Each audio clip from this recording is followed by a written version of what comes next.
I went looking for adventure on the dark web. Hi, my name is Jacob. My life hadn't gone the way I'd expected it to. Or rather, my future hadn't been what I'd hoped. When I was in college, my whole life revolved around school and work. If I wasn't at some computer writing some program, I was in class or tutoring. If I wasn't doing any of those things, I was helping out at the front desk of our school. Either way, I had no life outside of class and work, mainly because I told myself that I would focus on the fun parts of life when I had a degree and a decent paying job. Right now, I needed to earn all of that. When school finally ended, I was in a panic to get a decent job, because I knew not soon after, Uncle Sam would come calling for me to pay back all those student loans I had taken out. Suffice it to say, I wasn't being very picky, and I was applying for just about anything that paid a decent amount of money. I didn't even care if it wasn't related to my computer science major, I just wanted it to pay the bills. I finally found a job with a small web development company, which seemed to be the big dream I was hoping for. It paid great, my coworkers were excellent, my hours were flexible, and work was fun enough. However, there was an itch in the back of my mind that I couldn't quite scratch though. Was this it? Was this the life that I gave up my early 20s for? I got up in the morning, I worked out, I'd get dressed and go to work for 8 hours or more. I would work on different code banks and polish up different websites before sloughing off back to my new apartment to eat, sleep, and repeat. I tried going out with friends, going to bars and parties, taking walks, all of the things you're supposed to do with a normal life, but none of it brought any excitement to me. I started taking uncoordinated risks when I was driving, caring less about how people perceive me when I talk to them, and ignoring friends and family. You have to understand some things about me to really know what I was going through though. For the better part of my life, I was regarded as a pretty strange kid. I was interested in more the occult and obscure parts of life, didn't really care much for the rules. I stole from others, I broke into houses in my youth, and lying was like a second nature to me. As I entered my teenage years, I quickly realized that I couldn't get away with these things anymore. If I wanted to get ahead, I had to make the decision to change a lot about myself. In essence, I learned to wear a mask, and I got so good at it that I forgot that even I was wearing it all these years. I even had myself fooled. With the boredom and mediocrity of the life after college settling in, my mask started to wear loose, and the creature from my youth was peeking out from behind it. I started frantically looking for things to satiate my growing need for thrill and excitement, and my numbness to social norms grew even more deafening. Working in computers, I have heard and have used Tor on many occasions, the browser used to access the deep web, but had never been interested in anything it provided. At most, it masked your identity and sacrificed speed, but at worst, it was where all the dredge of society lurked. And for all my social ineptitude, I knew I wasn't anything like those people. On my way home from work one day, I was driving down the freeway as normal, and out of nowhere, suddenly a guy cut me off. I dodged it and almost caused a wreck. I slammed on my brakes and turned my steering wheel as hard as I could, causing me to run off the side of the road and into a ditch. My brakes and wheels no doubtedly took some heavy damage, but otherwise the car was okay.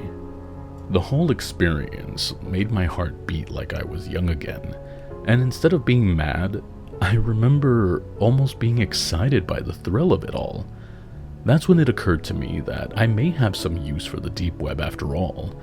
Like I said, it's where the dredge of society lurk, and while I'm sure I wasn't one of them, perhaps I needed someone who was willing to stoop to that level.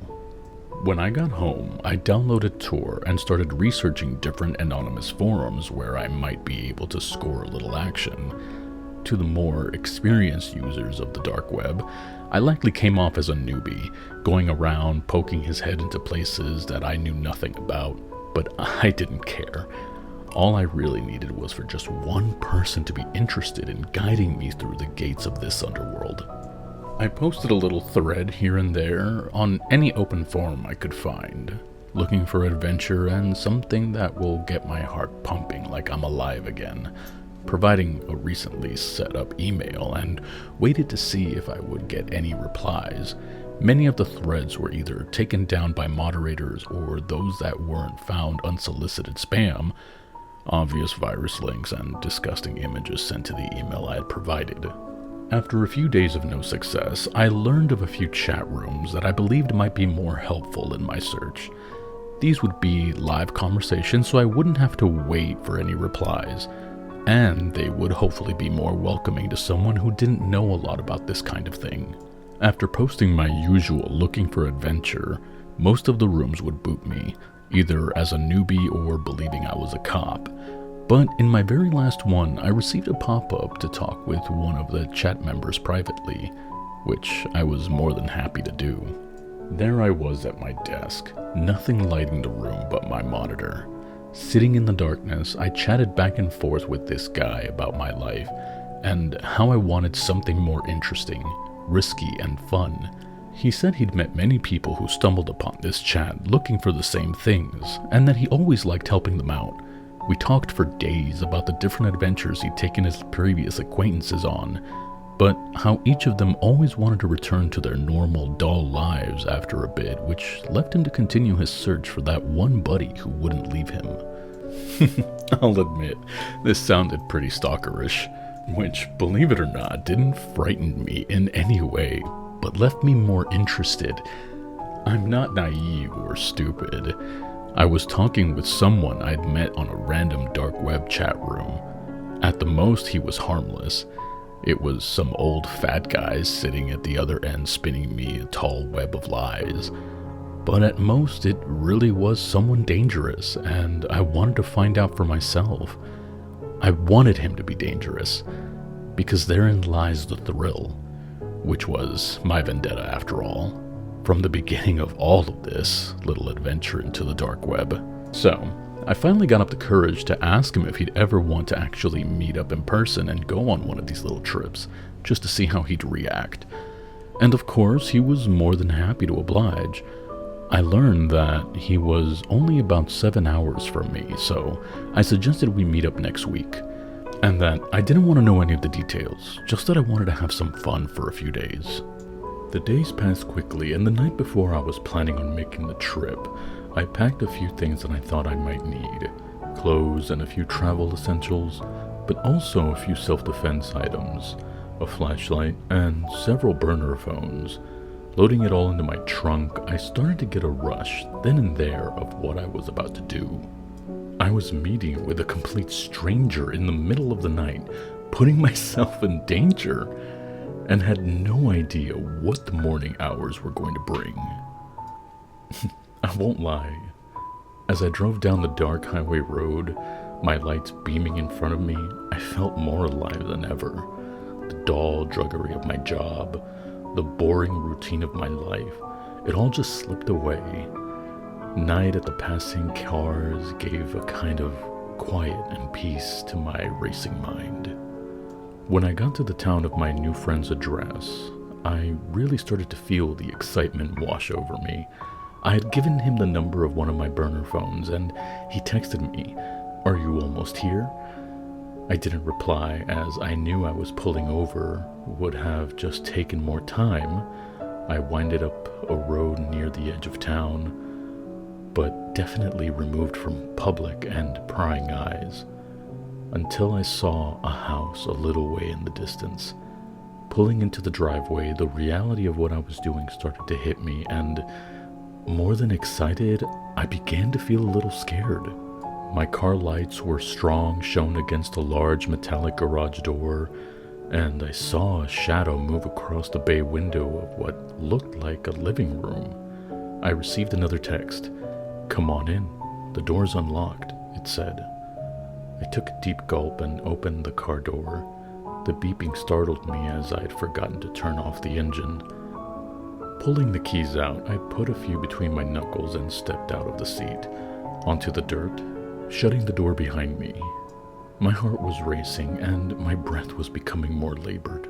Every instinct I had was telling me to turn around. I looked back at my car, but I just kept moving forward. I heard every footstep I took in the dark, and I slowly reached out to turn the handle on the old door. Cracking paint funneling down its rusty handle. Inside the garage, a large white light hung from a cord in the center over 2 pickup trucks, muddled and rusted from head to toe. The place was very cluttered, and I had to step along a narrow path until I reached a screen door. Just above a few steps, I kind of whispered to myself, "You can just turn around. Just go back." But my adventurous and apathetic nature took over me, and I took a few steps in through the screen door as it squeaked shut. The inside of the house looked fairly normal. I started to say, "Hello? Is anyone there?" I didn't hear anything. I said it a few more times and started to walk forward into the living room. I'm downstairs. I'm just fixing a water heater," I heard come from behind me. "Hey, there's a wrench in the table. Would you mind bringing it to me?" I sure as hell was not going to do that. I wanted adventure, but I wasn't about to willingly walk into God knows what kind of trap in a completely locked off room downstairs. All of those instincts that I should have been listening to from the get-go came roaring back to my attention, and I immediately turned around and got the hell out of there. I started running to the door. I turned the handle, but it refused to open. I started panicking, and I turned it so hard that it broke off the door. And just then, I started to hear a creaking, like someone coming up the stairs. And my heart just didn't race. It just stopped and calmed down.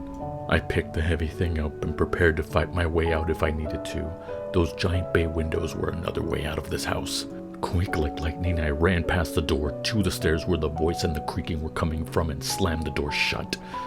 I hopped onto the couch and bashed the windows with the wrench, climbing through the broken shards of glass. I ran to the driveway, climbing into my car like there was no tomorrow. I shoved the keys in the ignition and screeched out of the driveway, laying my foot into the pedal as hard as I could. After hours of berating myself on the long trip home, the sun was starting to come up, and I felt some twinge of relief come over me. I was so tired from the whole night of events, and after slinking into my apartment and out of my clothes, I crawled into bed, wanting to forget any of the craziness had ever happened. I closed my eyes and drifted off to sleep. A few hours later, I woke up to a beeping sound coming from my computer, meaning I had a new message. I went over to the computer and saw that it was from my now former, never to actually meet acquaintance. "Why did you leave? We'd have had so much fun together." I didn't reply. I just looked at the message and considered what my next move should be at this point. Another message came across the screen, which left me shaken and cold. "Your apartment looks so boring compared to what I had in mind." My webcam wasn't on, so how on earth did he know what my apartment looked like? How did he know where I even was? How did he...